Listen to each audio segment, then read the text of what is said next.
नमस्ते मेरे आर्टिस्टिक दोस्तों, आपका स्वागत है मेरे चैनल में। भगवान श्री कृष्ण और सुदामा की कई कहानियाँ प्रचलित हैं। उनमें से एक कथा ये है जब कई सालों के बाद दोनों मित्र मिलते हैं। तो चलो सुनते हैं वो कथा। द्वापर युग में श्री कृष्ण भगवान द्वारका नगरी में राज करते थे और सुदामा जो कि एक गरीब ब्राह्मण थे, वे अपनी पत्नी और बच्चों के साथ भिक्षा मांगकर अपना पेट भरा करते थे। सुदामा हमेशा भगवान कृष्ण की भक्ति में लगे रहते थे। एक बार सुदामा की पत्नी ने सुदामा से भगवान कृष्ण से मिलकर आने को कहा, पर सुदामा के पास कोई भेंट नहीं थी उन्हें देने के लिए, तो उन्होंने मिलने जाने से मना कर दिया। सुदामा की पत्नी उनके मन की अवस्था से पूरी तरह अज्ञानित थी, इसलिए वे कुछ चावल बांधकर एक पोटली में लाई और सुदामा से कहा कि आप यह लेकर जाएं और इसे भगवान श्री कृष्ण को भेंट कर दें। सुदामा उस चावल की पोटली को लेकर द्वारका की ओर चल पड़े।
जब सुदामा जी ने द्वारका पहुंचकर लोगों से श्री कृष्ण भगवान जी के महल का रास्ता पूछा, लोगों ने उनका परिचय जानना चाहा, तो उन्होंने श्री भगवान कृष्ण के मित्र हैं ऐसे कहा। सुदामा की गरीब हालत देख लोग उन पे हंसने लगे।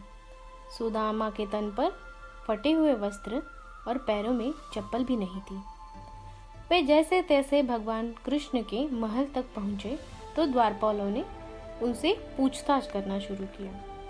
सुदामा के श्री कृष्ण का मित्र होने और उनसे मिलने की चाह पे उनको फिर से एक बार तिरस्कार का सामना करना पड़ा। सुदामा ने द्वारपालों से भगवान श्री कृष्ण से मिलने की चाह दिखाई और अपना संदेश उन तक पहुंचाने के लिए कहा। उनका संदेश लेकर द्वारपाल श्री कृष्ण भगवान के पास पहुंचे और उन्हें सारी घटना विस्तार में सुनाई। यह सुनते ही द्वारकाधीश नंगे पांव मित्र की अगवानी करने पहुंच गए।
सुदामा को लगा कि वह गरीब है, उन्हें द्वारकाधीश भला अपना मित्र क्यों मानेंगे। यह सब बातें सोचकर सुदामा वहां से निकल पड़े। लेकिन श्री भगवान कृष्ण तो अपने मित्र सुदामा से मिलने की चाह में व्याकुल थे, इसलिए वे सुदामा को ढूंढते हुए द्वारका नगरी में इधर उधर घूमने लगे। जैसे ही उन्हें सुदामा दिखे, श्री भगवान कृष्ण ने उन्हें गले से लगा लिया। सारी द्वारका नगरी ये नजारा देखती रह गई। जब भगवान श्री कृष्ण ने अपने मित्र से मिले बिना ही जाने का कारण पूछा, तो सुदामा ने उन्हें सारी बात बताई। तब भगवान कृष्ण ने सुदामा से कहा कि तुम आज भी मेरे लिए वही मित्र हो जैसे सालों पहले हुआ करते थे। श्री भगवान कृष्ण सुदामा को आदर आतिथ्य के साथ अपने महल ले गए और उन्हें अपने सिंहासन पे बिठाया। खुद तो उनके चरणों के पास बैठ गए और कहने लगे, ये महान पुरुष हैं, मैं इनके चरण धोऊंगा। गुरुदेव कहते हैं कि घर में अगर कोई भी बड़ा व्यक्ति आए, संत जन आए, गुरुजन आए, उनके चरण धो। उनके चरणों में बहुत शक्ति होती है।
भगवान ने देखा सुदामा के चरणों में कांटे लगे हुए हैं और छाले भी पड़े हुए हैं। कई जगह से तो रक्त भी आ रहा है। वे देख भगवान कृष्ण की आंखों में आंसू आ गए। दोनों मित्र रोने लग गए। सुदामा इस सोच में डूबे थे कि वो इतने बड़े द्वारकाधीश को ये छोटी सी चावल की पोटली कैसे दे, और वे उसे छुपाने लगे। तब ही भगवान कृष्ण की दृष्टि उस पोटली पे पड़ी। वह पोटली श्री भगवान कृष्ण ने सुदामा से हट कर ले ली और खोल के देखा तो उसमें चावल थे। वे चावल खाके श्री भगवान कृष्ण तृप्त हो गए। सुदामा जब वापस अपने घर निकले तो सोचने लगे, अच्छा हुआ कन्हैया ने कुछ नहीं दिया, नहीं तो दोस्ती की गरिमा खत्म हो जाती। वे जैसे ही अपने नगरी पहुंचे, वहां का नजारा देख के उनको आश्चर्य हुआ। उनकी नगरी तो द्वारका नगरी जैसे दिख रही थी। अपनी पत्नी को एक बड़े से सुंदर महल में देख सुदामा सोच में पड़ गए। उतने में उनकी पत्नी ने बाहर आकर सुदामा से कहा, श्री भगवान कृष्ण के प्रताप से हमारी गरीबी चली गई और हमारे सारे दुख दूर हो गए। ये देख सुदामा मन ही मन में अपने मित्र श्री भगवान कृष्ण को धन्यवाद करने लगे। तो ये थी श्री कृष्ण भगवान और सुदामा के मित्रता की कहानी।